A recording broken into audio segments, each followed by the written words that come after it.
Peace. I'm your brother Crumb, the cult leader. And you are now watching Crumbtv, LA.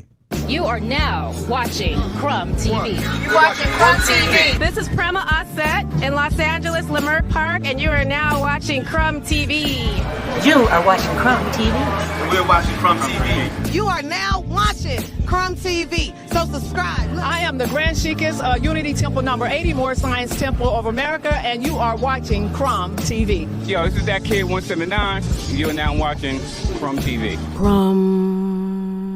Crumbtv.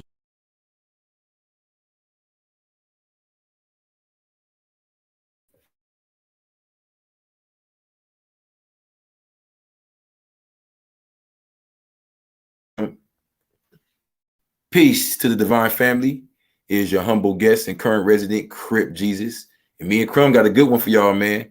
We're not playing no games, and we're not saying no names to protect the innocent. Oh, yeah, we just getting started.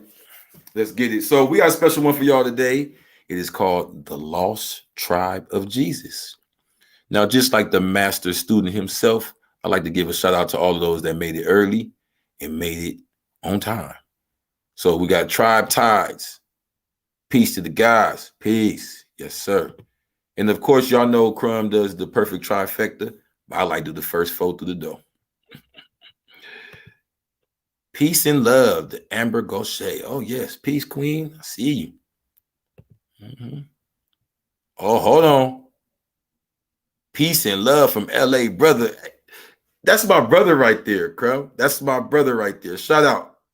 Peace for tapping in, G. Yeah. Okay, Lamont. Let's get you up here. Lamont Sanders.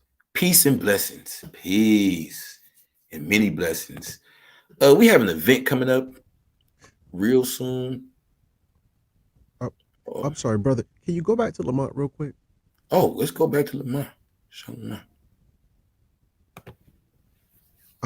I noticed his name is spelled with a D and a T at the end. I did notice that. Yeah, right. And I just want to point out D and T are the same letter. I don't know if Lamont knows that, if he's tapped into something deep, but yeah, to whom it may concern, D and T are the same letter. So this is deeper than rap. I'm sorry, brother. Please continue. No. That's a good place to start. Like, that's what we're breaking down. The science of words, sounds, names. We going in today and we playing none, you know? We just getting them through. I'm not gonna lie though, y'all. I'm liking the flow right now. I'm loving the vibe. I want to let a few more come in. Let's relax a little bit. Lost Tribe of Jacob. Hold up. That's where we're gonna start this off at. That's where we're gonna start this off right at. You know, we the Lost Tribe of Jacob. Y'all know I'll be dropping them bars. You feel me? And today, me and Crumb got one for y'all that we both been waiting for. The Lost Tribe of Jesus. Tribe of Jesus. Yeah, I've been waiting for this one. Yeah, you know, I had to hurry up and throw this together, man. You was on me. You said, man, when you doing that one? Right, yeah. So, yeah. No, for all those watching, the key word standing out here should be tribe. We usually hear about Jesus as a guy, a man, sometimes an angel, a spirit, a prophet. Sometimes y'all make him a myth, a character, whatever. But what if I told y'all can have all of that? I'm not gonna say it's right, wrong, none of that. But I'm saying you're overlooking a bigger aspect here. What if I told y'all that? You know, I wonder if y'all would agree, because y'all for sure gonna agree after we break this down for you right here. But before we even do this, I just want to give y'all a chance, because we're just getting in here. Does anybody already know what the Lost Tribe of Jesus is?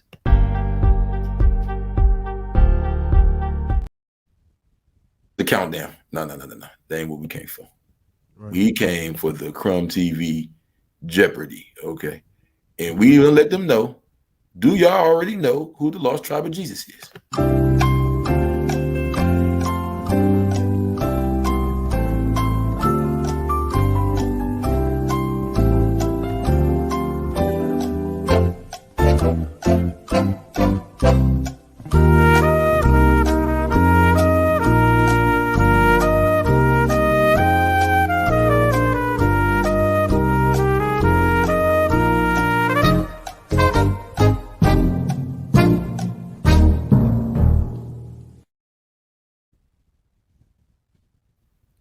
Let's see what we got in here.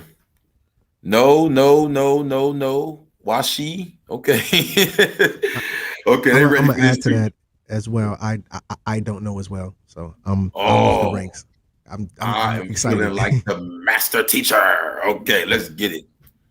So, y'all, we're gonna start off real slow. We're not gonna rush into this. We're not just gonna say, "Yeah, this is the tribe of Jesus." We're gonna show you, so you have no doubt by the time we're done with this.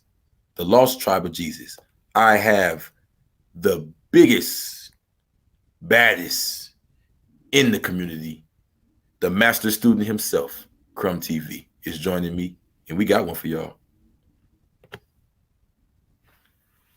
So I begin with which Jesus? If you look here, you see someone dressed in almost like a costume with a very big beard, long hair, very wild, looking almost like a shepherd. You know, is that kind of like what Jesus was like when you imagine him? The crown of thorns, or yeah, Mm-hmm. that's what they say. Then over here we got, what's this? Rasta Thug Jesus? I don't know. Right. He got the dreads. He got a rope around his neck. He's bent down. You got pieces from the story all behind him. Yeah, I think that's supposed to be Black Jesus. I don't know. Because Jesus was lynched. So the rope around. Yeah. We already coming through the door with bombs. I know. Lynched from a tree. Come on. Hey, can we build on this? Check this out. Because we starting off the lost tribe of Jesus, right? So this is a great way to kick it off. Jesus is hung from the cross. That is throughout the Gospels. Every book after that says he was hung from a tree. Yeah. The reason why the KKK would come hang us from a tree, they would literally be quoting it from the Bible. Yeah, maybe they know something about this tribe that y'all don't. Based on Levitical law, that's why they hung them from trees. That's why, this was a religious thing, not just hate. But keep going, please. Yes, sir. Hold up. This was perfect. Make Jesus black again. No. Right. Mrs. Latina Jordan Todd. Let me get this camera for it. There we go. Hold on. We gonna make Jesus better than black. How about that? Okay, now check this out. Do y'all see Chinese Jesus? Did y'all know about Chinese? Did you know about Chinese Jesus, Crim? Well, I heard somebody say, Asian Jesus love you long time.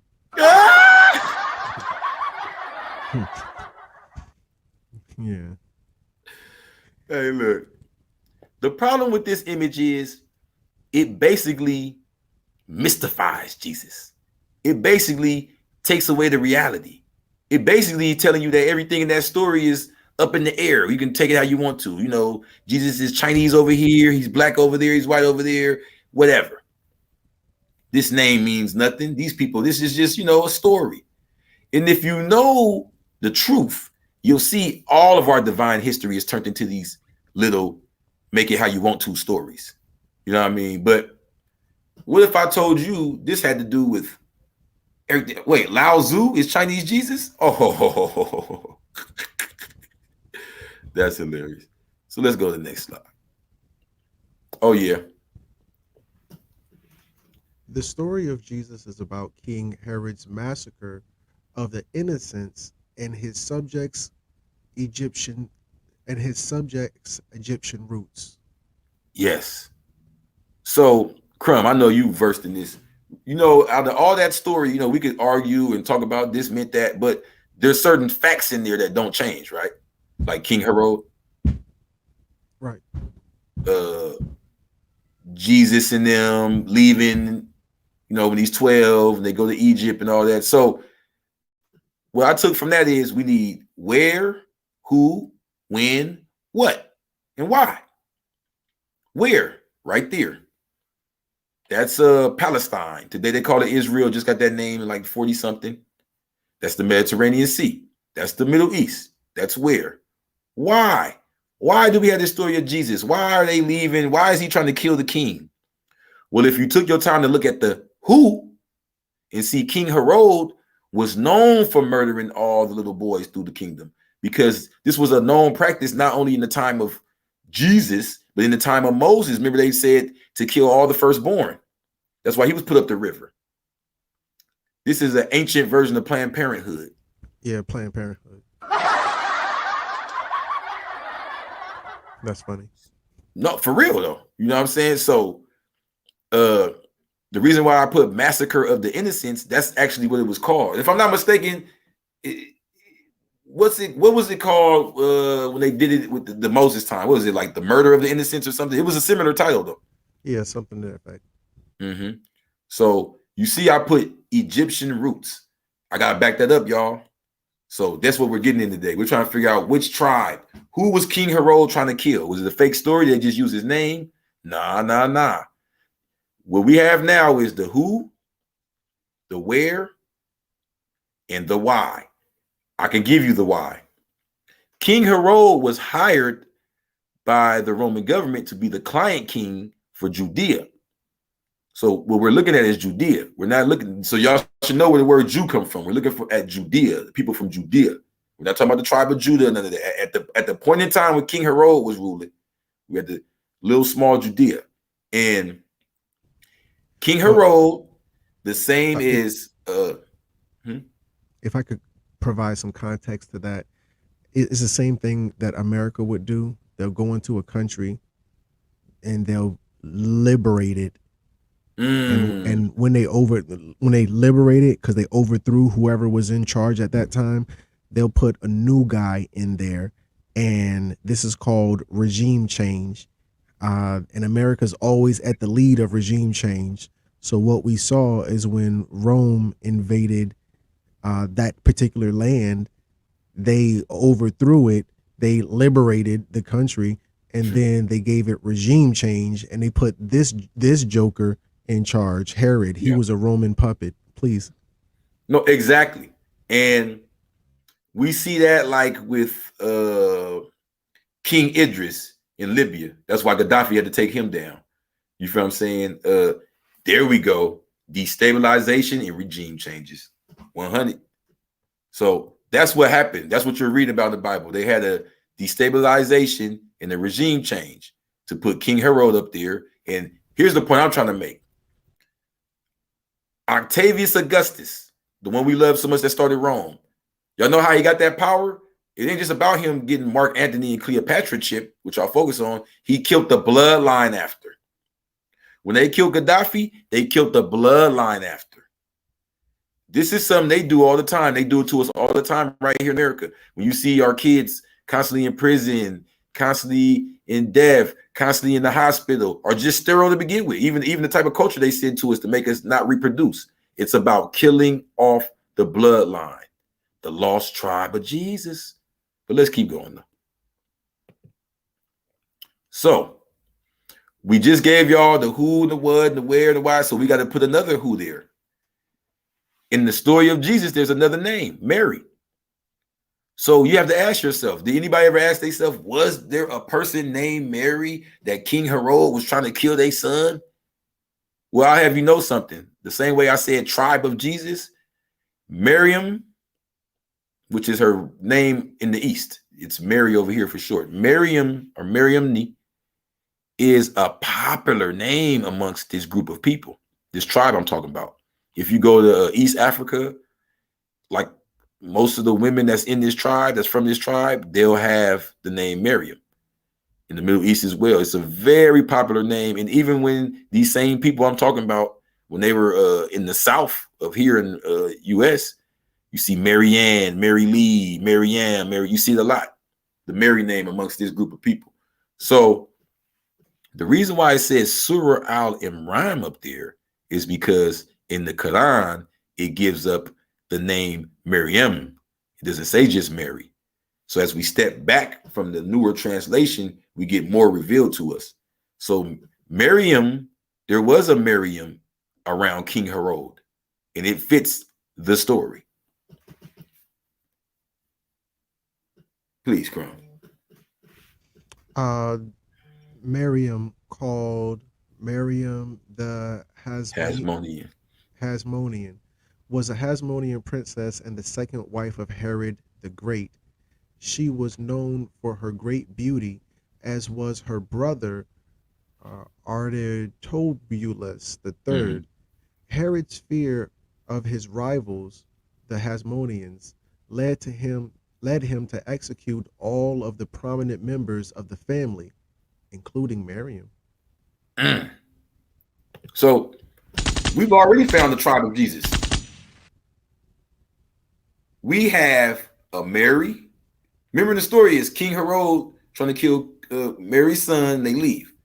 So we have Mary, we have King Herod, and we have him trying to kill all the sons. It was more than one. He's trying to kill all the sons, the same way they were trying to do in the story of Moses. You feel what I'm saying? The same way they try to do wherever you find the divine original people. Kill off the seed so it cannot protect the bloodline. It's simple. It's really that simple. You feel me? Okay. Tribe. So you notice I use the word tribe, the tribe of Jesus, right? There's a reason I said tribe. So we're gonna start reading this stuff now. Tribe. The term tribe is used in many different contexts to refer to a category of human social group. The prominent worldwide usage of the term in English is in the discipline of anthropology. Yes, sir. Anthropology is the study of cultures, people, and just even the anatomy. It's the study of all the human, you know what I mean, going back to its root, the etymology, the geography of where it came from. Is getting down to the microcosm of understanding the origin of people. According to AmericanIndian.si.edu, in an article titled The Impact of Words and Tips for Using Appropriate Terminology, it reads, the word tribe and nation are used interchangeably, but hold very different meanings from many native people. Shall I continue? Yes. Tribes often have more than one name because when Europeans arrived in the Americas, they used inaccurate pronunciations of the tribal names or renamed the tribes with European names. Come on. And then we see this a lot. So I laugh a lot of time when dudes get all arrogant with the Indian thing. It's like, we still got to break it down, even if you claiming your tribe. You know what I'm saying? Because a lot of tribes were, sometimes it's not even about giving the European all the power. Sometimes we spoke several languages and we anglicized certain words. You feel what I'm saying? Or to communicate them better. How Jorge becomes George. You know what I mean? Or oh, I got a good one for you. A lot of black people know this one. That old French name, Leray. Once you get here and hanging with these crackers long enough, it becomes Leroy. Stop it. Yeah. I could do that all day. It's a lot of them, bro. You see a lot in the Creole culture. A lot of these French and Spanish names kind of, anglicized and broken down and simplified. So now we get to anthropology, why they use the word tribe. Now, in my opinion, the word tribe is used to cover the word nation.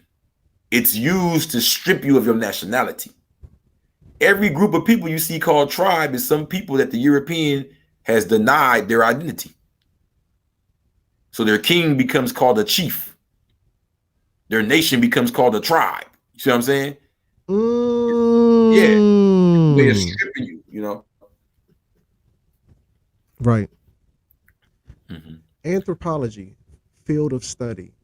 Anthropology is a systematic study of humanity with the goal of understanding our evolutionary origins or distinctiveness as a species and the great diversity in our forms of social existence across the world and through time.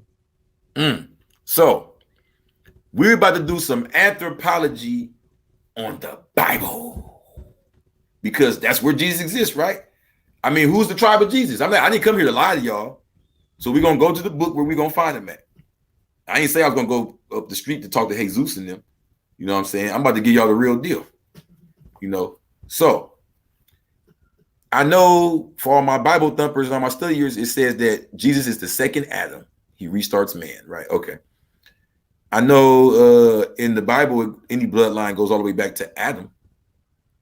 See, when you're dealing with the Bible, you're dealing with, you know, masonry, metaphor, parable, all of that. But you're dealing more with wisdom, and wisdom is derived from knowledge. So it is the knowledge that we will apply to this to gain the wisdom from it. So as far as bloodlines, people, and all that, anthropologically speaking, for this character, this subject, we would start with Adam, right? But before I even let you read that, notice under this says gardener. Right? Now, I know that you're probably going to think he was putting the garden and all that. No. Like I said, when you're dealing with this book, you're dealing with Masonic. Before the Freemasons that everybody screams and yells about, oh, goddamn day, it was the free gardeners. Ooh. Tap in. The free gardeners were initiated before the Freemasons. They taught them how to garden before they taught them how to build anything. Damn, Gina. Mm-hmm. Okay. So we starting there, y'all. The first people initiated, but I'm gonna prove it to y'all. Let's keep going. Adam, gardener. Adam is the name given in Genesis 1-5 to the first human. Beyond its use as the name of the first man, Adam is also used in the Bible as a pronoun, individual as a human, and in a collective sense as mankind. I don't make this up.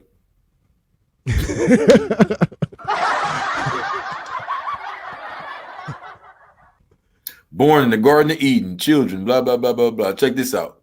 This is how much I don't make this up. You ready for this? Come on. Booyah! Look like Freemasonry to me. That is a page of the original King James Version before they cleaned it up and took everything out. Yeah, it has to have pictures, brother. And they had a Masonic initiation with Adam and Eve with the handshake on the top and the serpent coming up, the tree of life and all that in the first page. So Adam is the initiation. Hold on. Check this out. That's why Jesus was dressed as a gardener when Mary was looking for him. Oh, yeah. Tap in. That's all wise, right, and exact. Jesus was a shaman. Okay, so now you get it. So this book is dealing with more of that bloodline. Now check this out. Genesis 5. I don't know if y'all ever noticed this, but in Genesis chapter 5, it reveals that Adam is a tribe, not a person. In the King James Version, at least I know that. Genesis 5. Genesis 5, King James Version. This is the book of the generations of Adam. In the day that God created man, in the likeness of God made he him. Male and female created he them, and blessed them, and called their name Adam, in the day when they were created. I'm saying. I mean, you see it right there in black and white. You know, we can go get the Geneva version. We can go get the Latin. It's plural right there. Trust me. Right. So this is dealing with not the original people. Like I told y'all, I know y'all wanted to be that. No. This is dealing with the original initiation in the garden. That part. Now, I started this off about names. So I'm going to give y'all something I've been waiting to give y'all. Can I show y'all more Adams? What are the people that take on this name? This is the founder of the Illuminati. Johann Adam Weishaupt. Mm-hmm. The 6th of February, 1748 through the 18th of November, 1830 was a German philosopher, professor of civil law, and later canon law, and founder of the Illuminati. Okay, I'm This listening. name Adam. Yo, these tribes I'm about to reveal to y'all. This name Adam is popping amongst these Illuminati people. I promise you. Right? So Right. Beyond me just saying Illuminati people, this is the founder of the Illuminati. You feel what I'm saying? I'm not talking about some secret society in the sky. I'm talking about the actual group of people called the Illuminati that started back in 1776 in the Anno Lucy, Year of the Light. This is the dude that started at the Round Table. And if you see up there, he was born in, was that Ingstadt, Bavaria, Holy Roman Empire. But look where he died at. Died. I know it's hard to 18 sprint, but you gotta say, I need your voice to say that one, man. You funny. That's funny. The 18th of November, 1830, at age 32, Gotha, Saxe, Coburg, Gotha, German. You know what Saxe Coburg got there? No, sir. That is the bloodline of the let's turn up there. That is the bloodline of the Illuminati. That's the 13 families. Saxe Coburg and Gotha.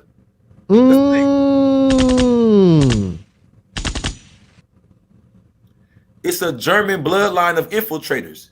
Now we're gonna understand what's going on in the Bible. This is a German bloodline of infiltrators, bro. And they don't even do it fake. For all the Black Power people that want to say, oh, they make it up. No, they marry in. They get some of that blood. They don't play. You feel me? These are Vlad the Impaler's people right here. See their Holy Roman Empire on the east? Right. Yeah. This is they clique. You feel me? So Queen Elizabeth, she was of the Saxe Coburg and Gotha bloodline right here. This is her bloodline. You feel what I'm saying? So when you see a lot of these nobility or elite that are truly Caucasoid, coming from the East, the Slavic and all that, and they're posing in all these different governments. I'm talking about here in the U.S., South America, Central America, Africa, India. You have people of the Saxe, Coburg, and Gotha bloodline there. And a lot of them go back to meet up in Bavaria. He was kicked out of Bavaria, came to America as George Washington. Why you do that to him? Why you do that to him? Why you reveal the whole thing, shadow ban? That's why you shadow banned. That's why they shadow ban your ass. You too hot. Right. Because I've been said that. I didn't want to reveal it. I was gonna wait till like my 10th video to try to explain that. But let's go. They like to use the word Adam because they are Adamites. Oh, that part. Bavarian Illuminati. Yes, sir. My bad, y'all. I know y'all already saw it, but let me show you again. He is named after him.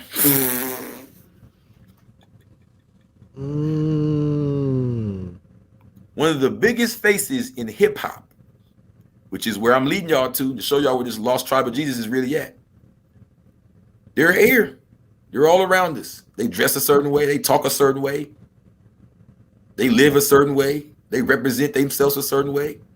And here goes one of them, one that's actually called Jesus. Here goes Crip Jesus, shaking hands with the devil himself.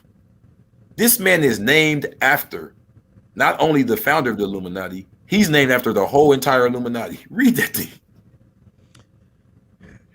Adam John Grand Mason. Wow.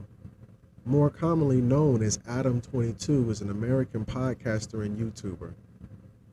He is best known for being a creator and host of popular culture-oriented podcast, No Jumper. Yes. So they just basically switched the name around. So you had Johann Adam, right? Westside. Right. So they named him Adam John. Right. But his last name is Grand Mason. Now, this is the funny part to me. A lot of people say, oh, I knew his last name is Grand Mason. That's the proof. No, that's not the proof. It is the proof, but I've seen him be put on the hot seat about his last name. Oh, it's Grand Mason. I don't know nothing about that. It's French. M-A-I-S-O-N. Well, guess what, Crumb?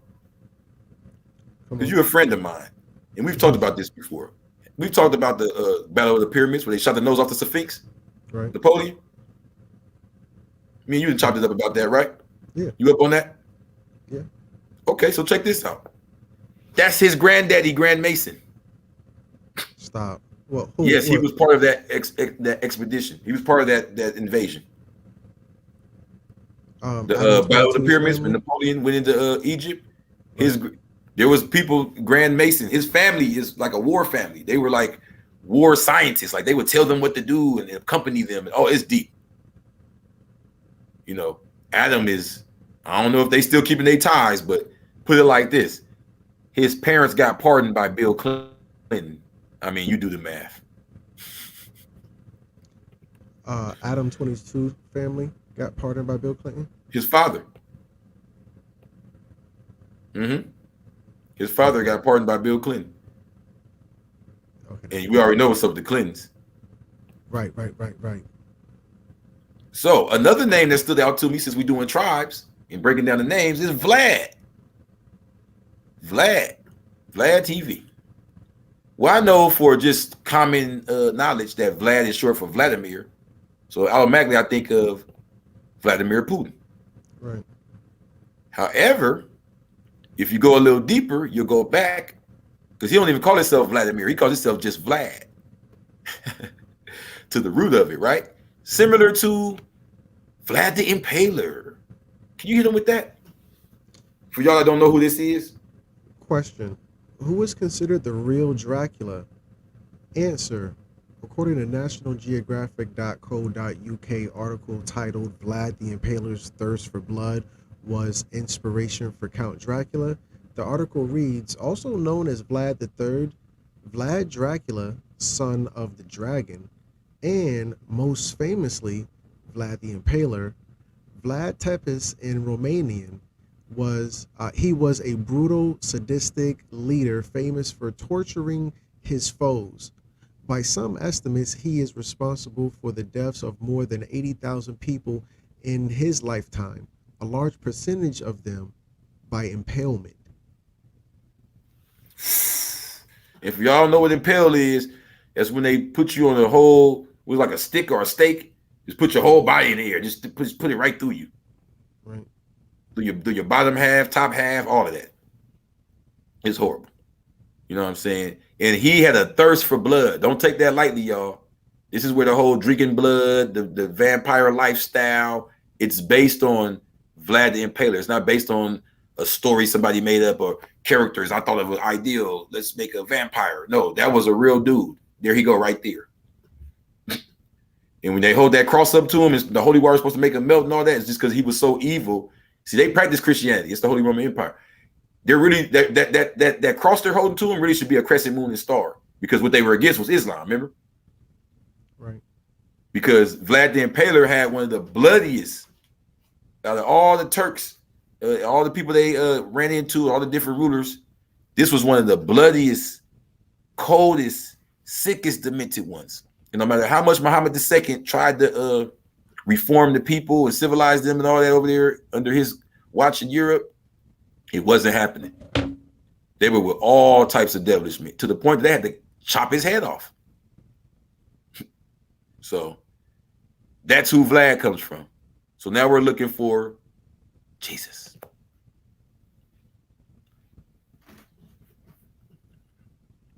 The original Nicene Creed. Okay. Latin Symbolum Nicaeum was first adopted at the First Council of Nicaea in 325. In 381, it was amended at the First Council of Constantinople. The amended form is also referred to as the Nicene Creed or the Niceno-Constantinopolitan Creed or disambiguation. So the main point there that everyone needs to get is that at this point in time, there's no Christianity. So what is he joining? He's joining Islam. And I don't think a lot of people understand that. You know what I mean? He went to them to join what it was that they had. You understand what I'm saying? The Roman government was killing them. So he's on something, you can't beat them, join them, right? Or let me infiltrate. So he's joining in to meet with the original people of this creed. Well, that's the other side. The term He met with the Coptics.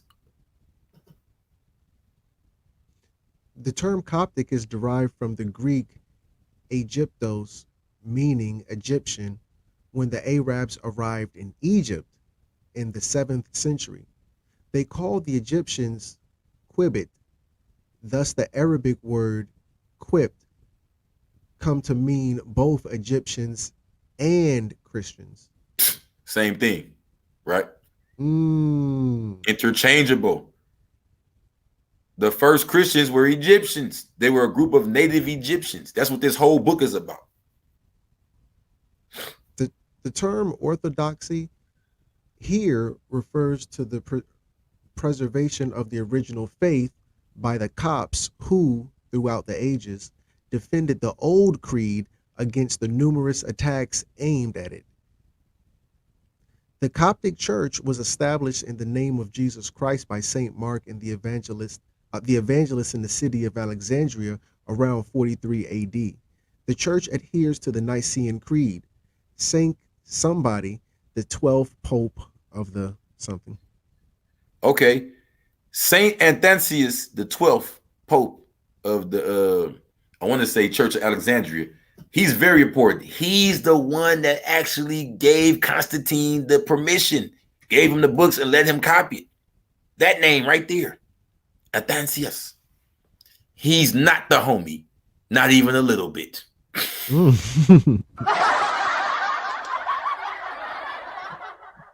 So this is where we take the turn for y'all. Y'all ready? We got a nice little number in here and we getting in. He's holding a scroll there. You see that, Crumb? Not a book. So everybody said the books. There was no books yet. There was no Bible yet. I think there was the Septuagint. You feel me? Septuagint, but even now I think they would go copy something out. Like, you get what I'm saying? There's no even the leaders who have scrolls, they keep them put away. Most people can't read, and if they do read, they're not getting to read this. You get what I'm saying?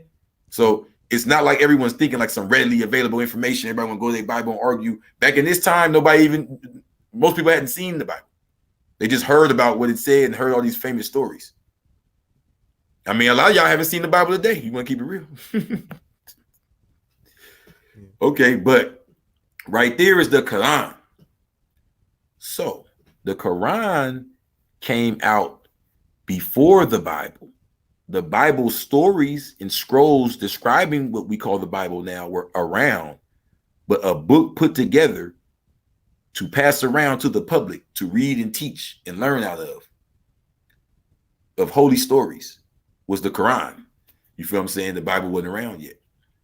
And in the Quran, the one y'all call Jesus, because we keep trying to figure out who else got this name, where's it going to? You know, we got Vlad, we got Adam, the Adamites, or the Jesusites, the Jesusicians, or you know, like, what is it? So you come to find out in the Quran, which was a book being passed around before the Bible, his name is Isa. Now you may say, why Isa, or it means this, or it means that, but actually Arabic is a higher form of language in the Middle East, where it has Greek, French, a lot of Afro-Asiatic influence and all that. So they actually took it directly from the Septuagint, as what it was called in there, and put it into the Quran as Isa. I'll prove it. Can you read that right there, Quran? Yes. Original name for Jesus. The English name Jesus derives from the late Latin name Isis, which transliterates, not translates, which transliterates the Cone Greek name Iusus. My Greek is off. So, but see, it's just the extra. It's just the extra S on the end. It's still the E and the so. You feel me? Right. Whether it's so, but you feel me? So, if the point is that if the Septuagint was first, y'all don't see no book in his hand, the scroll. The Septuagint was written down, and they wrote it down as Isus in there, Isa. That's why over here it's Isa. So that Jesus, y'all got y'all Bible and all that, that's way later. So I'm already predating the Bible with the Quran. Now, Get him. Okay. Who published the first Quran? Answer. History of the Quran. Muslims believe that Muhammad continued to have revelations until his death in 632 AD. According to Islamic tradition, the Quran was first compiled into a comprehensive book by Abu Bakr. Yeah. Now, what does Isus mean? It's a proper noun. It is the archaic spelling of Jesus. All we keep getting here, y'all, is more and more proof that this name goes back before that. Now, I like to take it slow, but sometimes I like to hit y'all with the bomb while we going.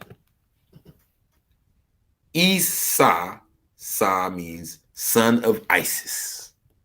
This is why the Pope prays to a statue of Isis and her son. I mean, come on, y'all. We're not playing no games.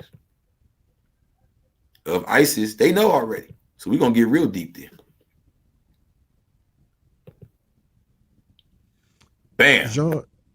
Jean Wycliffe, an Oxford professor, produced the first handwritten English language Bible manuscripts in the 1380s.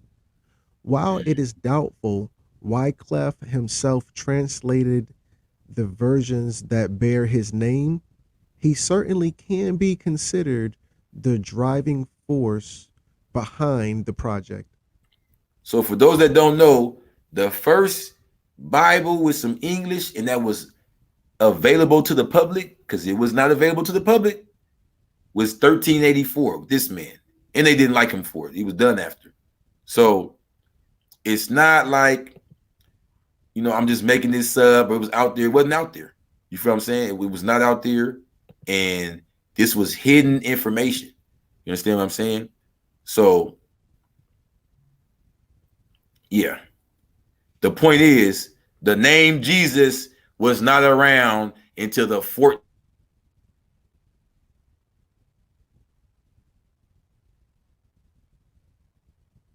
Brother, let me see if are y'all still in the comments, because I don't hear anything. I see the thing still moving. My internet looks like it's good. My computer's on. I'm not sure I can see the brother. If y'all can hear me, press. Oh, there he goes. I thought I heard something. But while I'm waiting for him to come back, John Wycliffe. There's a rapper named Wycliffe John. No sound. Can you hear me? If you can hear me, press 1. If you can hear me, press 1.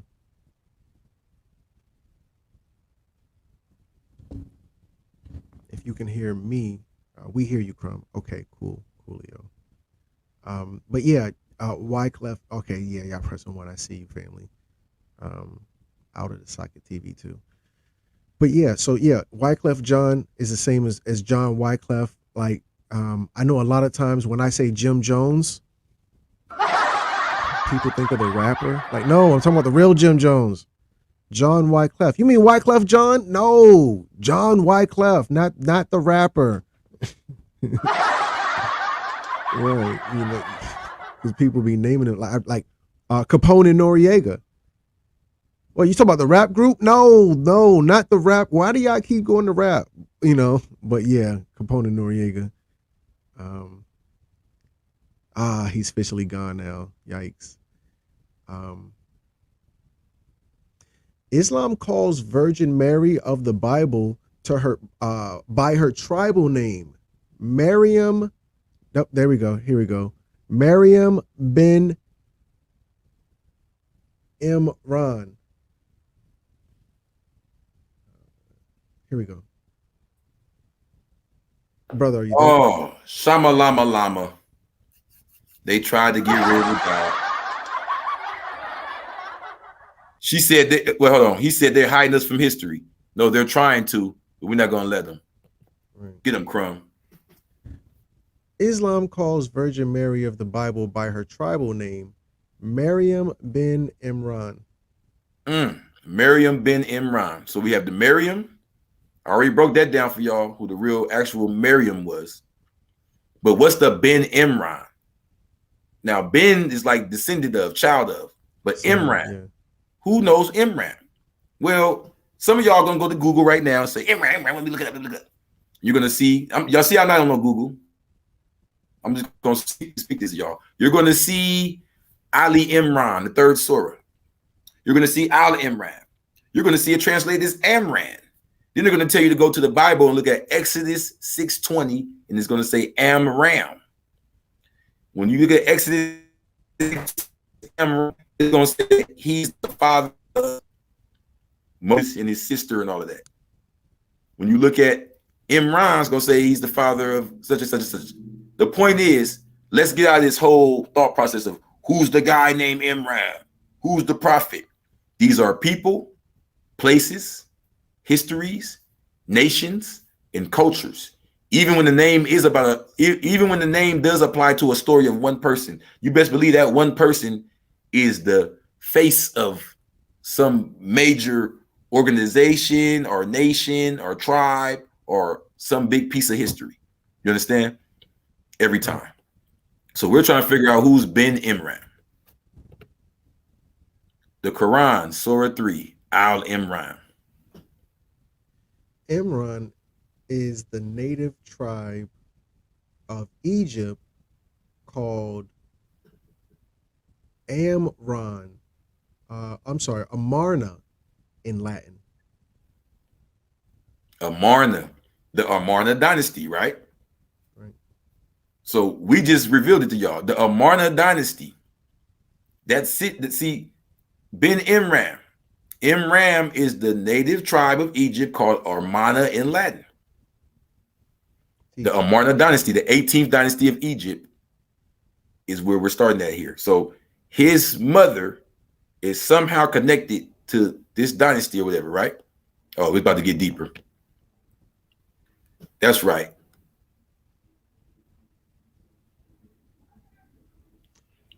So we have here. Hit them with it. Tel El Amarna is the city the tribe left empty 2,000 years ago. Over 2,000 years ago. So over 2,000 years ago, this city was left empty. I mean, really over 3,000 years ago, this city was left empty by a tribe that the Arabs named Beni Amran. You understand what I'm saying? But if you want to know who they exactly were, the reason that statue was there is because this city is actually called Akhenaton. It's named after Pharaoh Akhenaton. He's the one who built it. He is the so-called Beni Imran or whatever. You get what I'm saying? This is that tribe. These are these people. This is that family right there. That's who this book is about. The Bible, the Quran. That's powerful. Queen Cleopatra VII and Queen Miriam were cousins. So at the time of King Herod, he was riding around. You had Queen Cleopatra VII up the street. You had Queen Miriam down the street. And they were both natives carrying the true bloodline of the rulers, the royal, the Ra'el. Israel. You have to be Ra'el to be royal. The royal, the Ra'el, were all related and they were all in position. Even with them warring with the Romans or the Romans, kind of having their control in the bigger scheme of things. But however, they still had autonomy at this point in time. They still had the women, you know what I'm saying, dealing with the bloodline and overseeing half of the responsibilities. So the problem is now at this point, you have like Queen Miriam what was that other queen over there? She was a Maccabee. I can't remember her name, but she was a Maccabee that fought back against the Romans over there in Israel. And she had the same type of fate. And they took her story out the Bible when they took the Maccabees book out. You feel what I'm saying? So Pharaoh Akhenaton was the originator of monotheism. Okay. Well, here we get to it. So is he the grandfather for both of them? In the year, you can see that. I'm sorry. No, I was saying, can you see it? Oh yeah. In the year 36 BCE, Cleopatra was at the height of her power. She'd successfully restored much of her father's empire and decided to take a trip to her newly acquired territories. Cleopatra traveled in a grand procession with many attendants. With her love of luxury and flair for the dramatic, it must have been a sight to behold.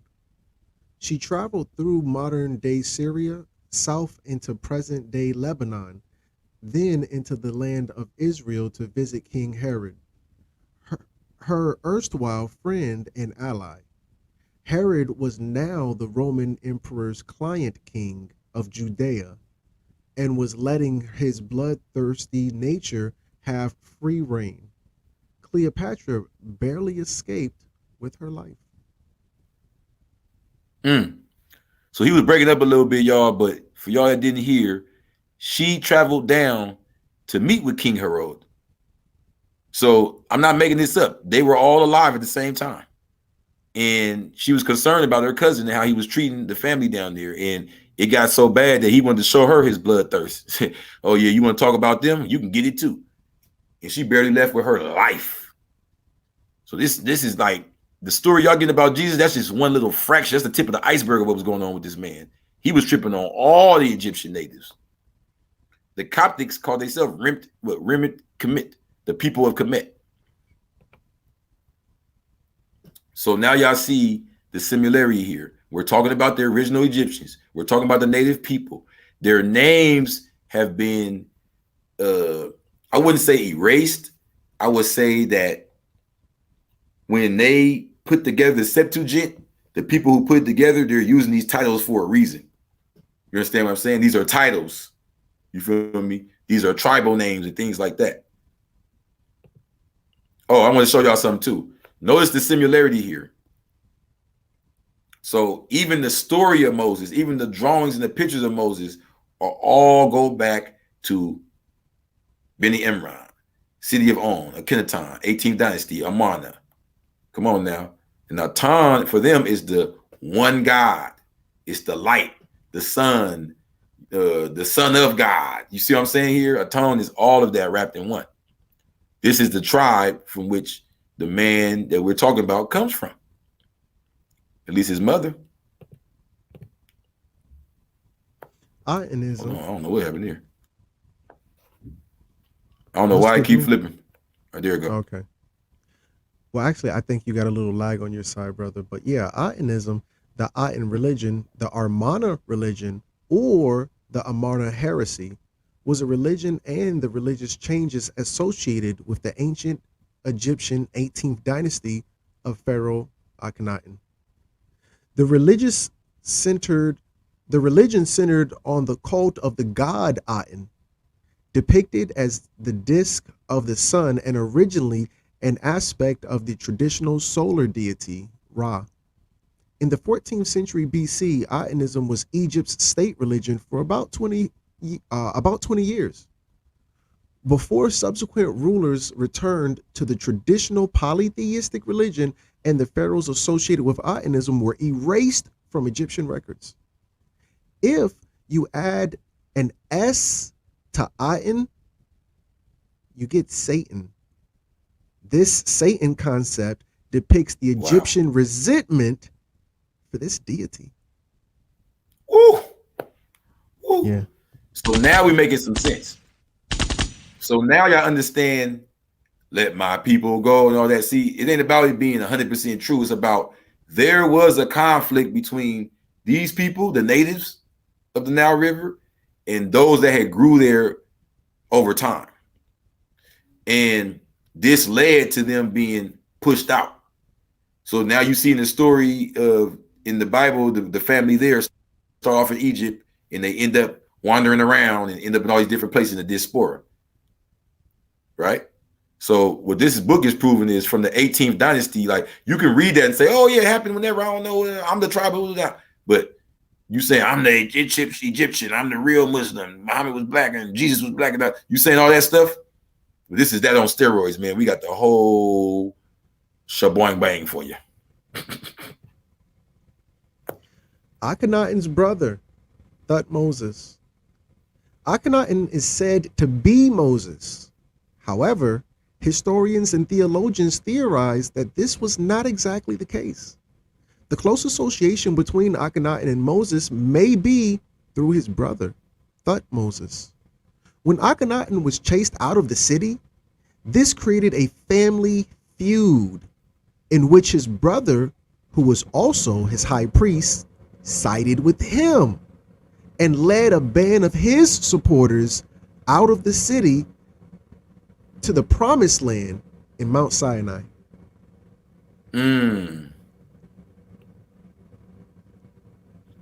Oh, I'm sorry. Now, My bad. No, I want to do it. Hold on. Now, what is the chances that he take them to Mount Sinai?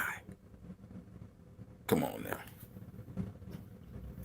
Thutmoses the third, Pharaoh of Exodus. Akhenaten's brother, Thutmoses, continued. However, Akhenaten's brother wasn't an exception.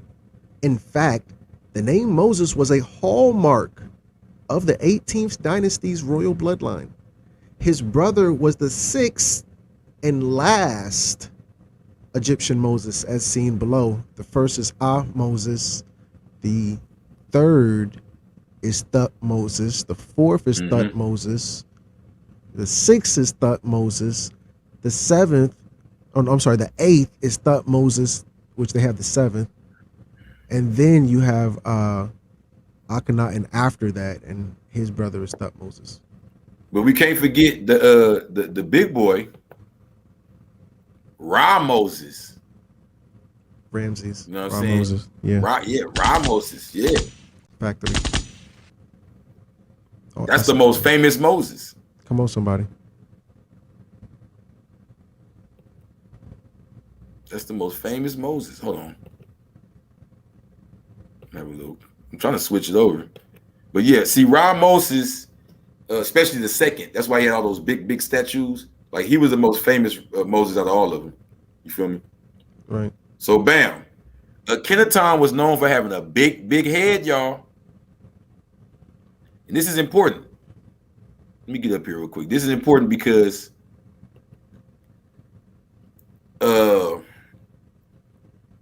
certain family features are difficult to keep within your own genetic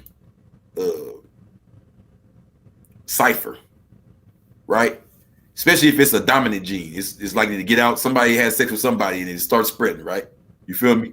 So this family, the royals, were known for sleeping with each other to keep those certain genetics within. Even to the point where it might modify certain things. You know what I mean? So this big head was a staple amongst this tribe. Now, I'm tired of playing. I'm letting the Crip Jesus out now, the blue guy.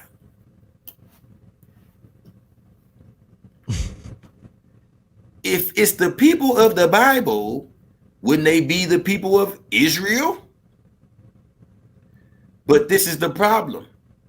His name was Jacob in English, just like Jesus.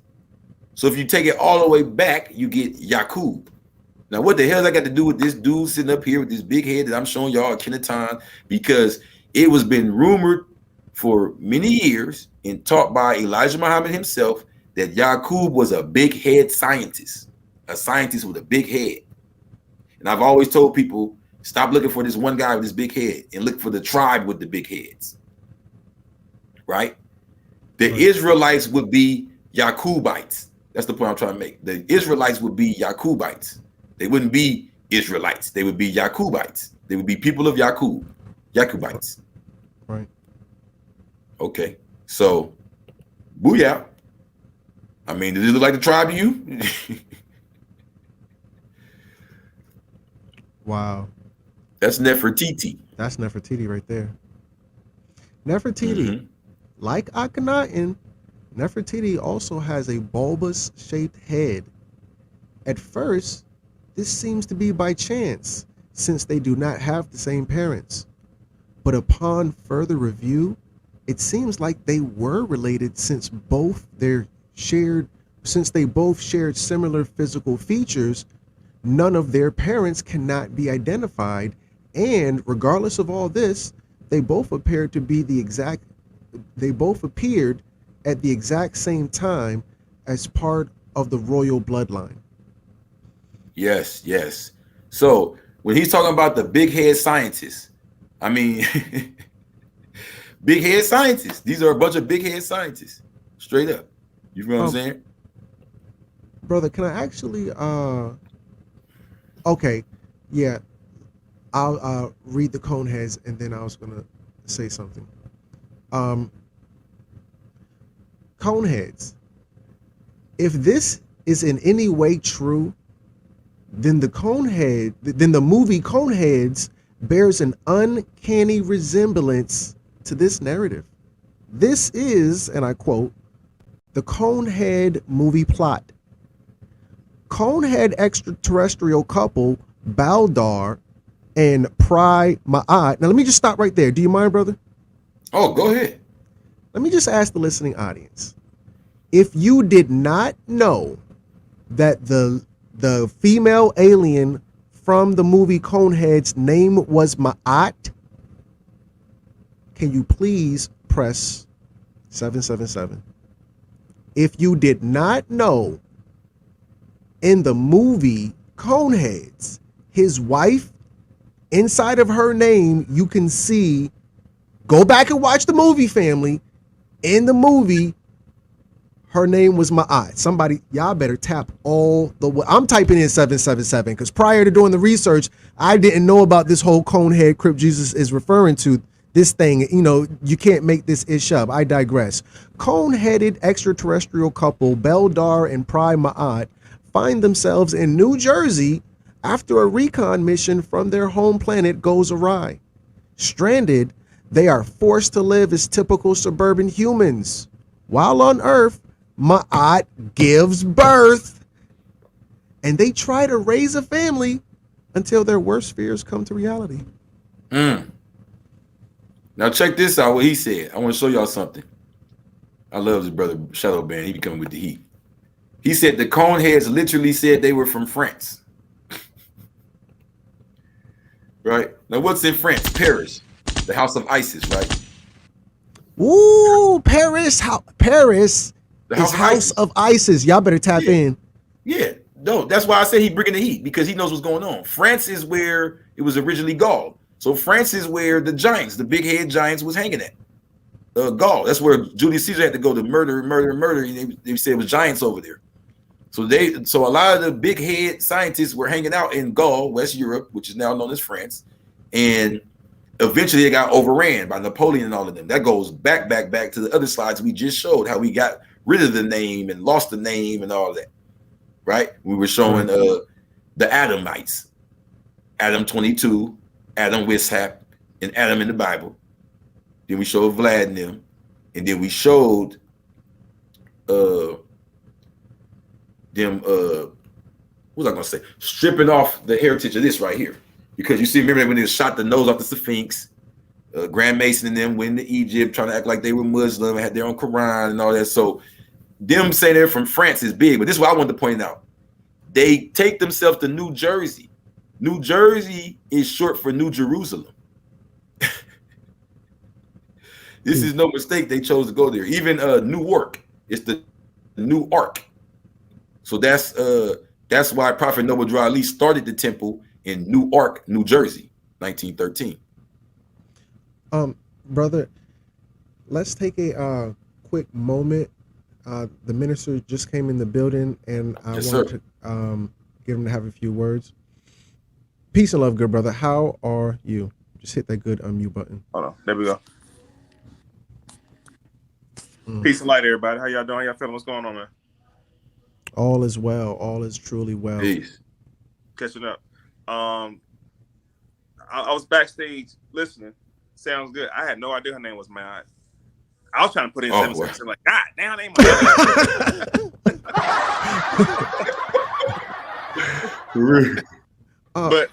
But one point of correction of what I just heard Crip Jesus just said. We have to keep in mind now, Noble Ali went to Newark, New Jersey to resurrect the temple. Teach. He didn't start anything. He went to go resurrect the temple. It was actually the old Canaanite temple from the Ben Ishmael tribe. But I didn't know about the New Jersey part though. Good information. Oh wait, hold on. No. That's so wait. I just learned something. So okay. Well, yeah, I was gonna say before we get too deep into it, since the minister just came off the line, I wanted to see if we can just make a really quick announcement. I don't believe we made it at the very beginning, so if we could just take the moment, Sure. family. This is a true statement.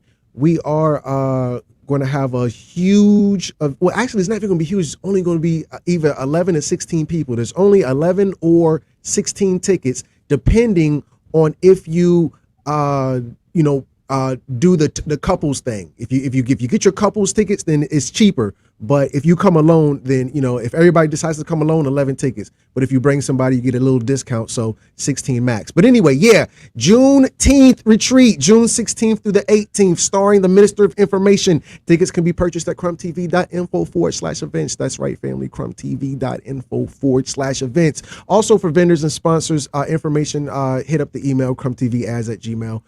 Also hit MOI on the Instagram. It don't even matter how you get a hold of us, family. You know where we at.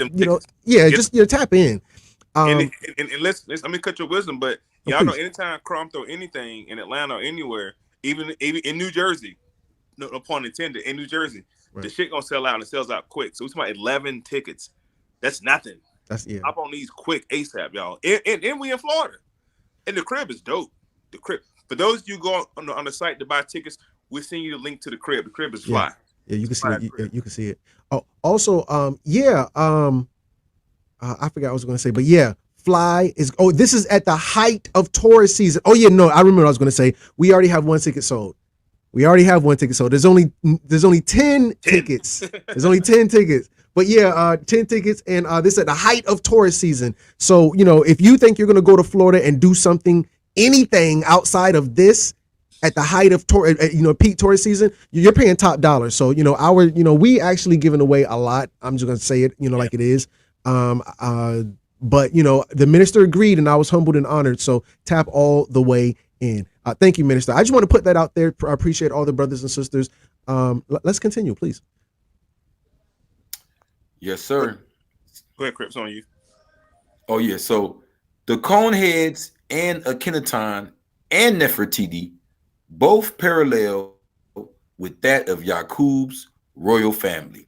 Now, this would be the Yaqub on more of an esoteric level. This is not necessarily, we could break it down and show you the parallels and all that in the Bible, but we're talking about the Yaqub that's usually taught in the Nation of Islam. I believe a more science temple. I believe York teaches about Yaqub, the big head scientist, as well. I'm not 100% sure, but the point is, this is not something I made up. It's not I didn't draw that picture.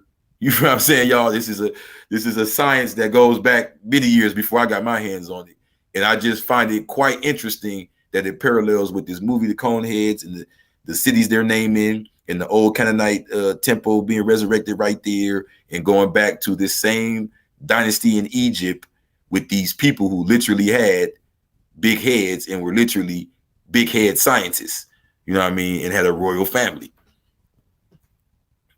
So I say for y'all, I'm not gonna sit here and read the whole Yaqub story for an hour, but for y'all want to check it out, that picture should be a good jump off for you. And here we go. Ooh, just to give you a quick cap. Yaqub, the black scientist that grafted white people. The Honorable Elijah Muhammad of the Nation of Islam, wrote a book titled The Father of Mankind. In the book, he teaches that the white race was created by an evil scientist named Yaqub. And it says, Yaqub, the Father of Mankind by Elijah Muhammad, as you can see on the left-hand side. But the second picture, the history of the big head in ancient Kemet mythology, King Akhenaten and Yaqub the scientist. Mm-hmm. Now, I want the listening audience to understand. We say Yaqub, they're talking about Jacob. Jacob is Yaqub. Not to take away from this story, but to give it another point of reference, Yaqub is Jacob. Yaqub is Jacob. Jacob, two seeds that was wrestling in the womb of the parent, of the mother. There was the brown germ and the black germ, the two seeds that was wrestling. One became Esau and one became Jacob. So that's the two seeds that was wrestling inside of the womb, the brown germ and the black germ, biblically. Not to this story, but you can reference this story to the Jacob story with Esau. Well, I would argue, and not to get too far off, but I would argue that this is the exact same story. Yep. And even though I don't dispute anything the Honorable Elijah Muhammad says, I would just bring a point of contention with the word evil. I would actually not refer to him as like a devil when we think of evil, but I would say more so a trickster. Yeah, that's for sure the name's meaning.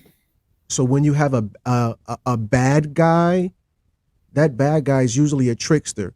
Go back to Batman. The bad guy was Joker. Joker was a trickster. Go back and look at Thor. Thor's brother Loki. Loki was a trickster who was a god. He didn't say I'm a devil. He told Hulk he was a god. Also, if you go look in your Bible at Jacob or Yaqub, we're gonna see where Jacob played a trick on his brother. And then he went and played a trick. I'm gonna dress up and pull myself in a bunch of hair, and then I'm gonna play a trick on my daddy. His mother did that. Him and his mom, right? Yeah, he's a trickster. Yeah. So when they say Jacob is evil, yeah, okay, he's a trickster. I totally get that. Would I say that's evil?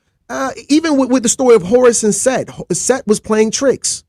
But I digress. Please, either MY, did you have anything else? No. Go ahead, Crip. You got it. I wanted to add on something. You know, I'm very visual.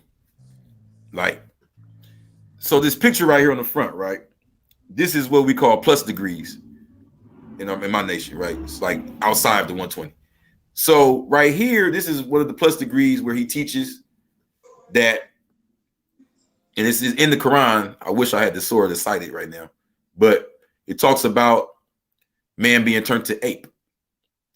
And as you see right here in the evolutionary chart, you would see it going the other direction, and it would be from an ape standing up more until he finally comes out and he's good. Well, according to what we're taught in the nation is that that's a backwards teaching, in that the original man was upright. And this is actually a descendant of the original man that went down into the cave. Right? This is the story of the caveman. When he goes into the cave and hunks down, he's walking low in the cave, and he becomes lower until his mentality becomes lower and lower and lower. He becomes ape man, you know?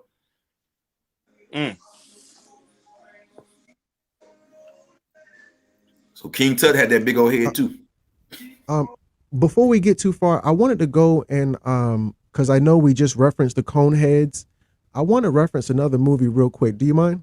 Oh, go ahead. All right, so here's another retelling of the story of Yaqub, and here it is. Megamind, a 2010 science fiction cartoon starring Will Ferrell, is a movie based on the ancient story of Yaqub, the big head scientist. I came from what you might call a broken home. Knowing that they could not return to the inner earth because their affair had now produced a child, Yashak and Princess Lucina decided to live and raise the baby Yaqub for 5 years. Yashak was put to death. Princess Lucina kills herself by committing suicide. The 5-year-old child Yaqub, now an orphan, I was 8 days old and still living with my parents. Clearly, it was time to move on. Yaqub starts school at the age of 4, and is teased and mocked about the size of his head by the surface-dwelling human children. No matter how hard I tried, I was always the odd man out, the last one picked, the screw-up, the black sheep. And it was at that moment Then it hit me. the boy Yaqub first came into the knowledge of just who he was. If I was the bad boy, then I was going to be the baddest boy of them all. Born to make trouble, break peace, kill and destroy. I was destined to be a supervillain.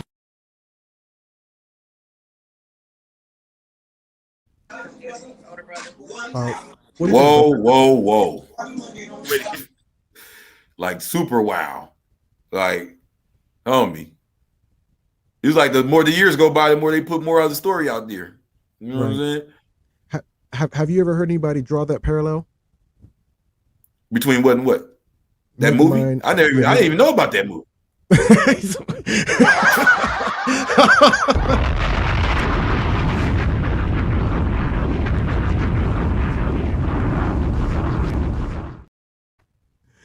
Oh, I'm literally like in awe right now. I don't even know if I can finish the presentation. I'm like, what? Right? Yeah. How did they make that?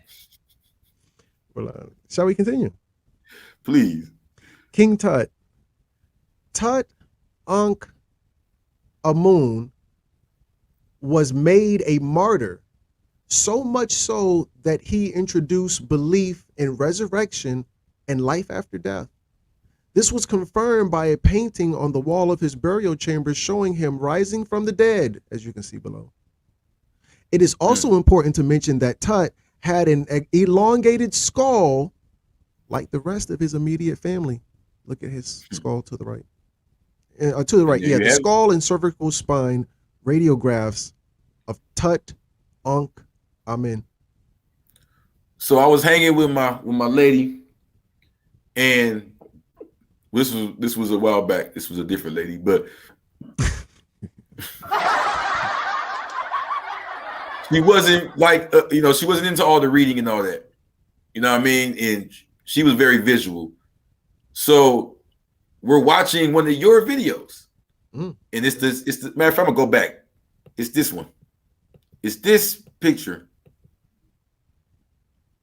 And she said, "Oh, is that why they have those big hats on? Like crowns, right? Almost like imitating their ancestors that had the bigger heads, right? I don't know if this was true. I'm just throwing that out there. No. We're on the second hour, some critical thinking for y'all. No. This is not by chance. This is not happenstance. I was taught in the Moorish Science Temple that there is no such thing as chance. Law governs all events. Is that how it goes, MOI? There's no such thing as chance. No, there's no such thing as strange happenings. Yeah, there are no strange happenings. There are no strange happenings. Law governs all events. That's a fancy, educated, occult way of saying there's no such thing as chance. These crowns that they're wearing is not some extra big thing. They're wearing those crowns because their heads were really that big. But I'm saying even afterwards, they continued to wear big crowns to imitate that, right? Factory. Because this is when she started asking me about the fez and the this and the that, and I said, So we just continued it. Come on. So now, I'm sorry, please. Oh, go ahead. Muhammad and monotheism. Eric Hornig is an Egyptologist and one of the most influential modern writers on ancient Egyptian religion. He identified Akhenaten's religion as there is no God but Aten, and Akhenaten is his prophet. This is in tune with the Shahada, which is the slogan of Islam, meaning there is no God but Allah, and Muhammad is his messenger. So the point here is now we're encompassing everybody, because they probably thought I was just talking about the Yakubites with the big heads 3,000 years ago, or some more dude over here or something. But no, now we're getting to it. It's not just the 18th dynasty. It's what happened after the 18th dynasty. So now you have people with names, people with bloodlines, people with cultural rituals, people with even books and relics and things handed down and passed down and preserved from the time of that dynasty. And at the time of Prophet Muhammad, peace and blessings upon him, would be almost 2,000 years after this time period. You feel me? But we have him saying the same thing as Akhenaten, showing that this culture not only continued, but when I say the lost tribe of Jesus, I'm showing you all that a lot of these religions were started by this same tribe who they would just take whatever their culture was and say, oh, it means this and that, and some guy flying in the sky. And You understand what I'm saying? But it's a tribe of people who are being denied their history, their land, their nationality, and their culture. Oh, and their creed. This is their creed that's being stolen and remixed into fairy tales. You know what I mean? In parables. You know. So why? Who's behind? Who started the whole switching up the Jesus thing? So let me get up here real quick because I don't want to lose anybody. Oh, parcel. Let's get up here together. I don't want to lose anybody when we're saying the lost tribe of Jesus. We didn't hit so many different names now. So these people, this 18th dynasty, that was thousands of years ago. I'm not here to talk about that all day. Once Constantine joins, once it becomes Christianity, once we get the name Jesus in the pictures and all of that, how the hell did we get to Jesus, the white dude, and all that? I'm going to show y'all now. We're not going to play with it. So, Pope Leo III, former Pope. Pope Leo III was Bishop of Rome and the ruler of the Papal State from 26th of December 795 to his death. Protected by Charlemagne from the supporters of his predecessors.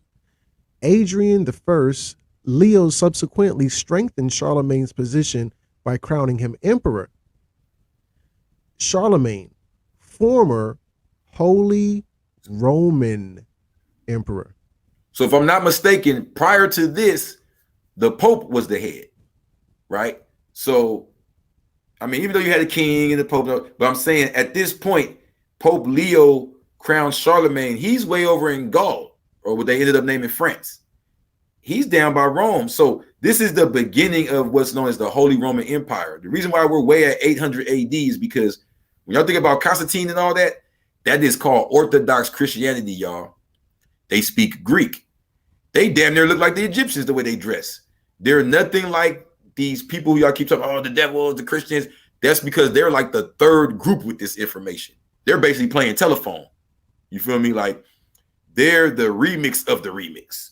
You know, so it starts here. Once Pope Leo III crowns Charlemagne emperor of the Holy Roman Empire, it's a whole new structure. If I'm not mistaken, I believe the knights get inherited by the Pope at this point. The same knights that were with Charlemagne. Like this was the structure. They fought against the Moors that were actually coming up West Europe and reclaiming all our territory. It was Charlemagne that kept them at bay right there. Now, when you're dealing with Charlemagne, if you look at his origin, he is German. This is what Hitler said.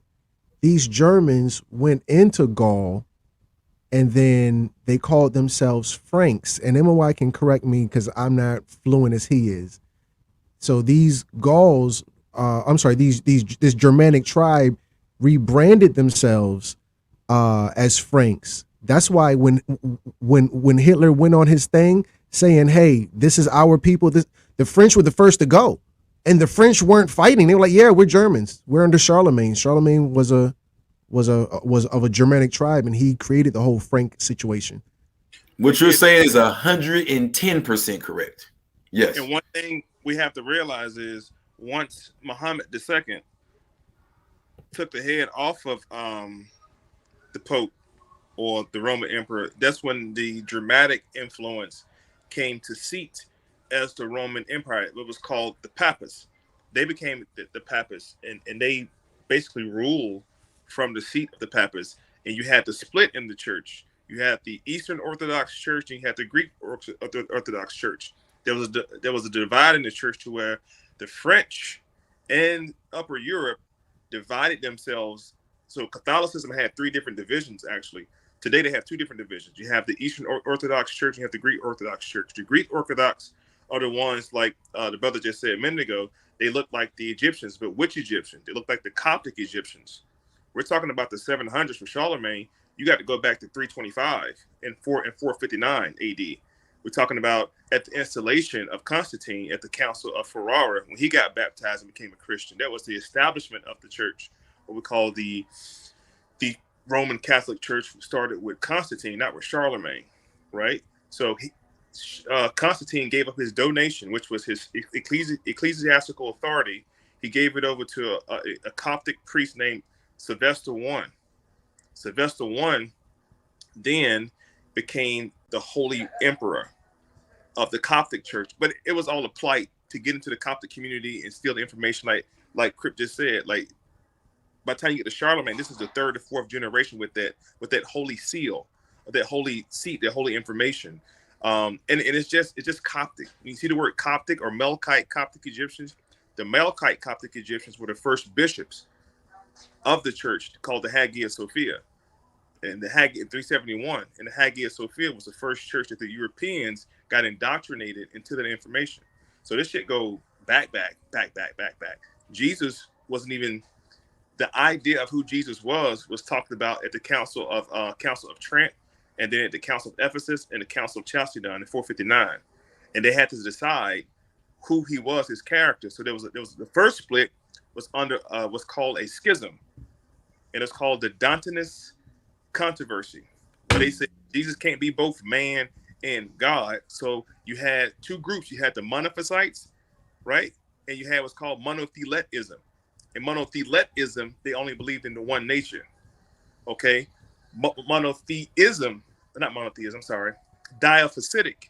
The diaphysitic believed in the dual nature. And Arius, a Coptic priest named Arius, started a whole schism by saying Jesus can't be both spirit, both God and man. But they trumped that shit on what was called the Nicene Creed, or they also call it the Apostle Creed or the Homogeneous Creed, where they always say in church, God the Father, the Son, and the Holy Spirit. That's a creed. It's called the Holy Triune, and that's what Christians say now. But that was all created prior to Charlemagne. Charlemagne enforced that shit. One last thing, and there around that time of the 700s, going into the latter 1491, obviously 1400s. So for 700, there was pretty much Ottoman rule under what was called Mohammedanism. It wasn't Islam. There was no Islam until 1921. The Holy Quran was not printed. The Holy Quran was not printed. So there was no Islam. It was called Mohammedanism, and they were called Mohammedans. They were the followers of the Prophet Muhammad, alayhi salam. That was it for that reign. So the followers of Mohammedanism began to spread up into Europe via the Berbers, who we call Moors. Well, a lot of those Moors during the purge of Spain, this is after 1491, after they fell, or the Moors supposedly fell, from 711 to 1400, a lot of the Moors remained in Spain and became what's called Moriscos. They became converts. A lot of the Jews became converts also. That was the only choice they gave them. And this we get into the Spanish Inquisition, but these are all holy wars or crusades to spread Christianity or Christendom, not Christianity. You have Christendom, then you have Christianity. Christendom is done under the conceal of a crown and a cross through the crown, which is the symbol of the Royal Arch Masons. And the Royal Arch Masons, the Knight Templars, they're called the Army of God. And they were the ones that were spreading this stuff throughout Eastern Europe and throughout Northern Africa. You had three people you have to remember. You had Godfrey of the Bouillon, France, the Franks. You had Walter the Penniless, right? Then you had Peter the Hermit. They represented the Gaul nation, the Frankish nation, and the Gothic nation. And these are all dramatic motherfuckers who came in and took over Catholicism. That was it, though, on that part. Yeah, absolutely. This is the Holy Roman Empire. The brother dropped, but I'm gonna try to get him back in real quick. And Charlemagne, yeah, he was the enforcer. Brother, did you want to go to the next slide, or did you want to say something else about this? Oh no, Charlemagne, Charles the Great, a member of the Carolingian dynasty, was king of the Franks. I just wanted to make sure they point that out, because that's a big thing I argue with people about all day. France is named after King Frank. That's not like, you know what I mean? When I try to talk about the Gaul and all that, they ain't trying to hear it. They're like, bruh, that's France. Well, Gaul is Italy. Gaul is Italy, and Franks is France. Okay. But what was it called before it was named after King Frank? Wasn't that still that area, right? Yeah, you're correct. You're correct. The actually the Gauls and the Franks worked together just like the Anglicans and the Saxons worked together. Okay. Two different groups. Now we could. The only group they didn't really work with are the Picts and the Jutes and the Celtics. The Celtics had Druid priests. All right. The Picts and the Picts and some of the Celtic, they had a different belief. So when they went to spread Christendom, because they didn't convert, they called them heathens. Heathens were the ones in the countryside of Europe who did not want to convert. They still believe in other ideologies. And to be honest, Christianity is not monotheism. It's henotheism. It's henotheism, not monotheism. Because in the Christian Bible, they have several gods, and the Christian God said, "Put no other god before me," acknowledging other gods. In Islam, however, that's the most monotheistic belief, because they tell you it's Allahu Akbar. Allah has no equals or no partners. It's just Him. He has no son to share His kingdom with. It's just Him doing everything. So Islam is monotheistic, but not Christianity. I yield the floor. There we have it.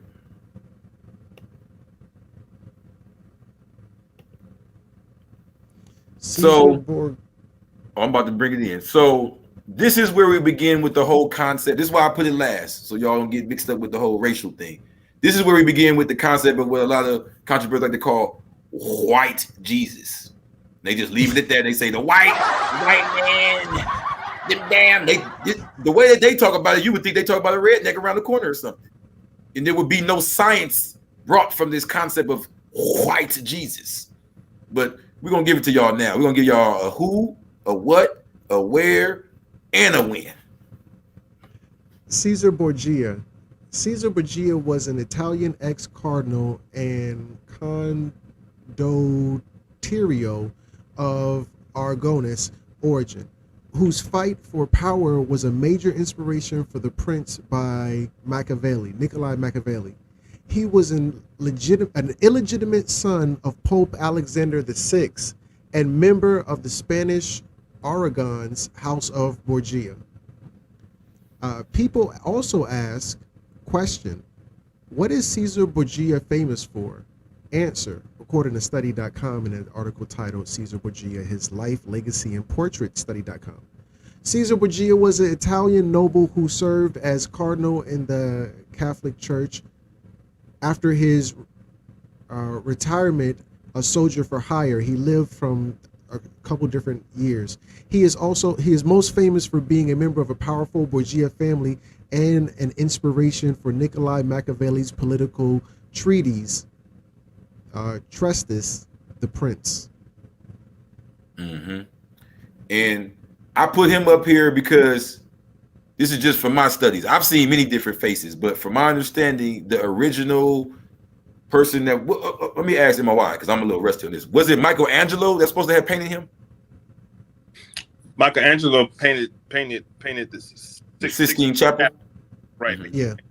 The Last Supper. The actual image of what we're talking about for the likeness of Jesus was broken by Empress Irene. Empress Irene brought in what was called iconocladism. And iconocladism was the breaking of an image. She used the image of your boy Ptolemy Soter. She actually used that image as the original image of Jesus. This guy right here was kind of like the remix of that photo from the Empress Irene in the Jacobite Church. But to your point, this image right here was repainted by Michelangelo. He was commissioned to repaint an image of it. Oh, okay, that's deep. Wait. We gotta drop a bomb for MOI's brain on that one, because that was extra deep right there. Hold on.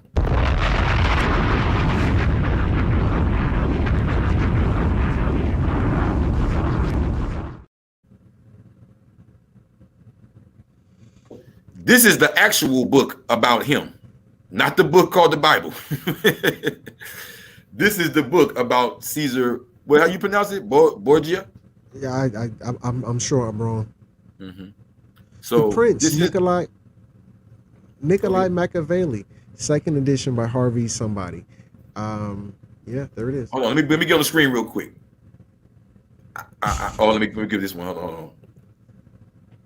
I had a slide for y'all, but I forgot it. And it was of Tupac Machiavelli. So let me just reenact it as much as I can for y'all. Thug Life. But yeah, that's Machiavelli for y'all, man. So that's who inspired that. You know what I'm saying? That's who inspired that. The brother right there. So they made that book about him. That's what Tupac read in jail that got him killed when he got out. He went crazy reading that damn book. Right. He was trying to emulate it. So this here is what I've been saving for y'all. So Isa, Jesus, all of those titles, when they painted them, this is what they came up with. These drawings, if I'm not mistaken, are from Europe, y'all. So don't think this is like some African dude that's just like ethnocentric. These were all through Russia. You know what I mean? Even Saint Nicholas and all of them, they had no problem painting you the way you were. Like I showed y'all with Pope Leo, like the brother MOY just broke down. It was a whole entire process in remix on top of remix on top of remix to get to what we call now the white Jesus, or even how we're the lost Jesus, how we don't know the name and so on and so forth and its meaning and all that. If you go back, this is not 2,000 years ago. A lot of these paintings are from the Renaissance era, the Middle Ages, you know, but they're in East Europe. West Europe is where it all went down. They remixed everything with Pope Leo III and Charlemagne. Now, before we leave, I wanted to show y'all somebody actually named Jesus, and worshipped as of lately. So you've been lost? Well, hopefully you're found now. This is the real person, y'all. Don't let the little toy fool you. Jesus Malverde, Bad Green Jesus, commonly referred to as the generous bandit, angel of the poor, or narco saint, is a folklore hero in the Mexican state of Sinaloa, something. Sinaloa. That's where El Chapo from. Yeah.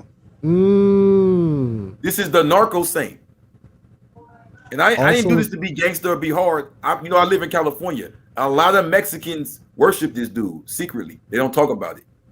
So I just wanted to show before I get up out of here how real this is. There's a guy. This dude just lived in like the 1880 something or something. Like they really like light candles and worship this dude, and they look to him to make everything go smooth against the government.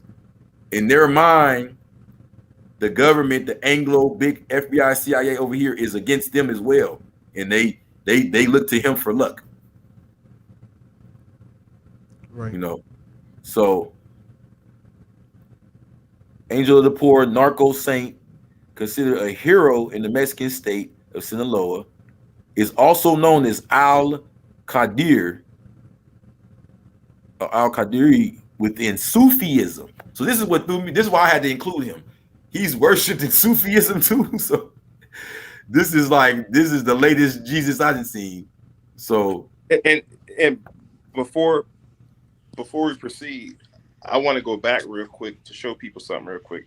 The picture I think we had up was one slide back. All right, so we have to understand this is the Coptic version of Isa El Median, they call him. Isa, son of Mary. If you look to the right, that stake that he's hanging on, if you blow it up for me real quick. Just the picture on the right there. With him on the cross. You see it? I think it might be. Oh yeah, I was saying he can't do it the way it's presented now. We'd have to share screen. If we can pull it up on share screen and blow it up. Okay, well it's all good. Well, if you look at the cross he's on, it's not a cross, but that's the actual Coptic cross. That's a cross with his arm is on it. You look above it, it's another cross right. It's actually a double cross. What we see in Christianity today, that's not a cross, it's a sword. It's an upside down inverted sword with the handles up. if you study the different types of crosses, the Coptic cross was one of the first crosses used as a symbol of so-called Christianity.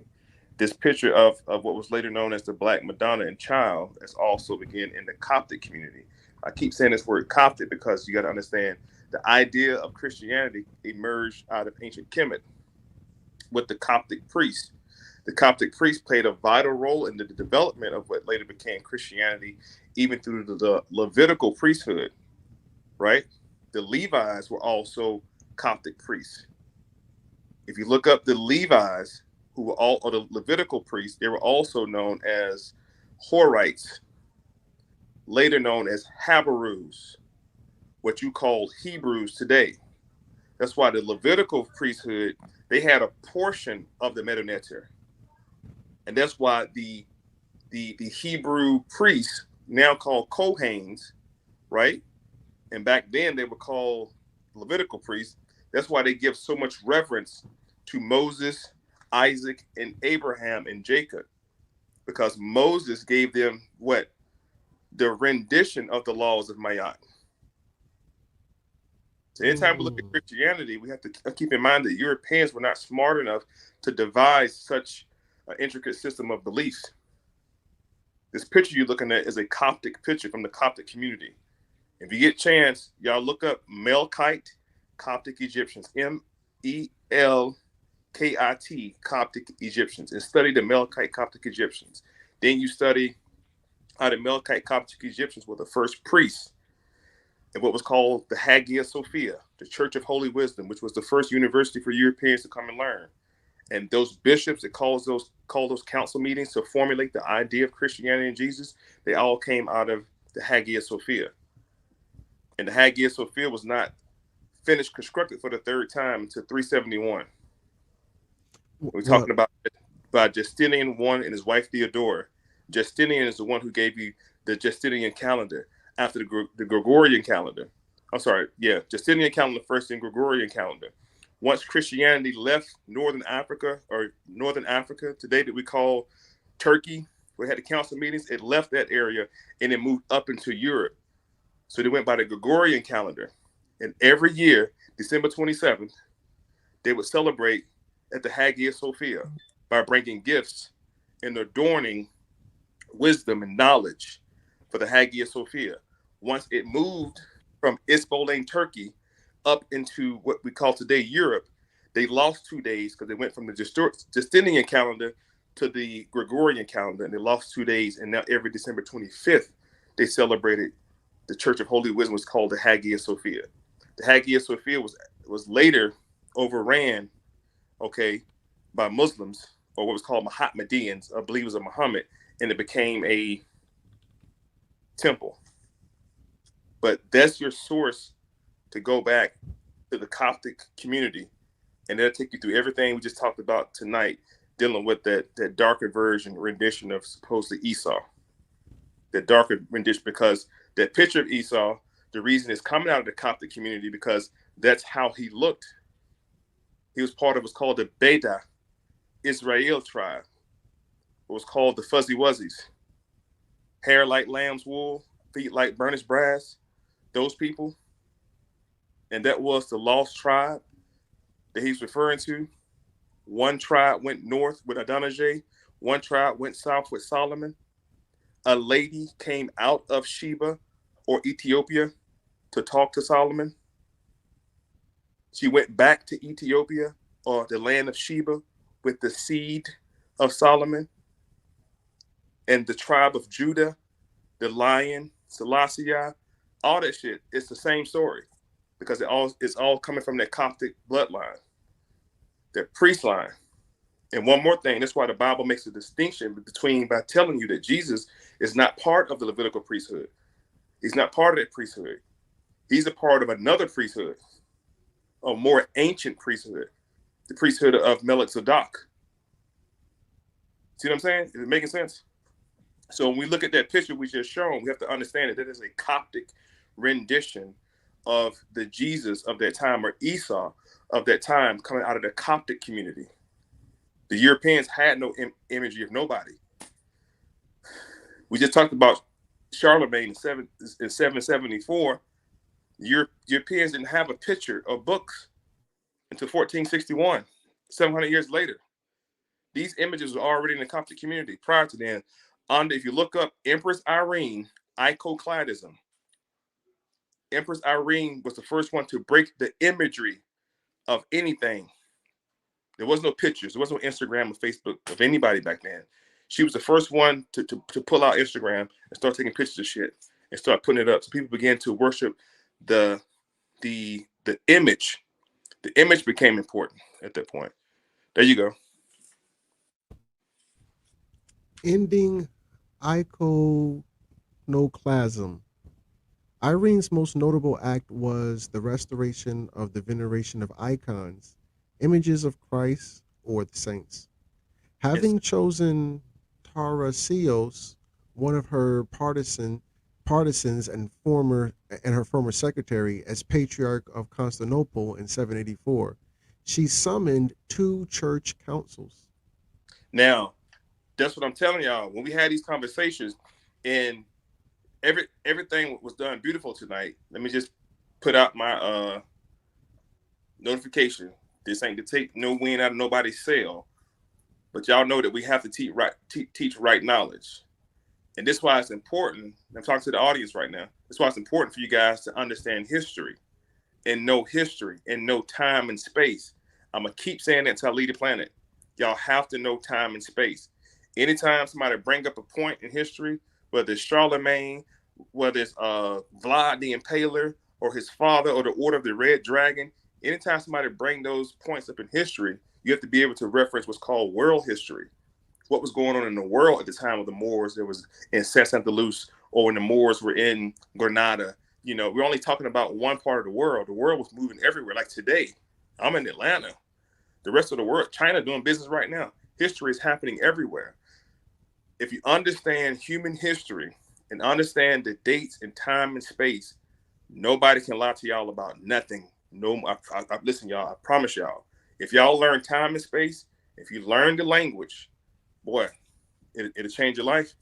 And it'll be hard to sit in a conversation when somebody's talking about something and you know time and space and you know the years and the dates, not to be a show off or brag on superior understanding, because Allah don't respect the position, the titles of men. We all have our own portion of understanding. My portion is history. I love it. Everybody got their own portion right now. So when we're talking about the depiction of Jesus, whether it's the Bible, we have to talk about all 4 Jesus in the Bible. It's 4 Jesus in the Bible. Which one are we talking about? Which one? And if we're talking about Jesus of Nazareth, we have to understand that that was his earthly name. His earthly name was Emmanuel. The angel said called because he was part of the El. He was part of the 5 creators. And all 5 creators named in with El, Moors. This is the creative force, right? You have Michael, Israfel, Gardiel, Jibrael, and Michael. Jesus was Emmanuel. And we ain't got to get into Superman and the Els from that planet. Superman was a rendition of Jesus coming down to earth, had no mother nor father, being given to a human woman and a man to be raised. Superpowers. Jesus was called a Gabor, like Nimrod. Jesus of the Nimrod bloodline, the angelic bloodline. So we talk about Jesus, I'm compelled to ask, who are we talking about, or which one are we talking about? Last point, crucifixion, 2 Jesus. It's Barabbas Jesus and Jesus of Nazareth. Which one did they let free? The story says Barabbas Jesus. Did you know that Barabbas means son of Jesus, which was the Jesus you thought got crucified? He got let go. So we have to really understand the plight behind this. Jesus is correct. That was a Greek rendition of Jesus. The letter J was not invented at a certain point in time, so they called him Jesus. What does Jesus break down numerically? And we covered this before. Those who know me, we covered this before. It represents 888. Infinity, which goes into the Jewish menorah, with the 7 Masonic degrees, which gives you 888 again. And they're protected by what's called the Knights of the Rose Cross, or the Knights of the Rose Cross. And the Knights of the Rose Cross, the Knight Templars, and the Hospitallers are the 3 who were at war with the Jesuits to hide the secrets of Jesus. I yield the floor. Just hit that good unmute button. You hit the nail on the head with busting down the different people and showing that it's not just this singular, you feel what I'm saying? Understanding the group. So just in the vibe of, in the spirit of the more understanding, I was going to close out with this, that this brother being Spanish and Yoromi makes him Morisco and Mir. You feel what I'm saying? So, because I was talking about the tribe, you feel what I'm saying? So you basically ended it perfect with the L and the Mir and the Emmanuel. So, you know what I mean? He's Yorumi in Spanish, Moor and Mir. So I was talking about the lost tribe. And basically you summed it up, you know. So I just want y'all to know, when y'all reading something, like the brother said, you have to get into the time, the space, the who, the what, the where, and if you can dig deep enough, the why. Because that's going to really get you to understand what's going on. You feel me? As opposed to just, oh, you know, it feels good. We're not here for that. Hey, man, hit the light, man. Appreciate y'all. Y'all get them tickets, man. Tickets. That's all I'm going to say last. I'm sorry up there, bro. Get them tickets. We're going to be the whole week down the ticket.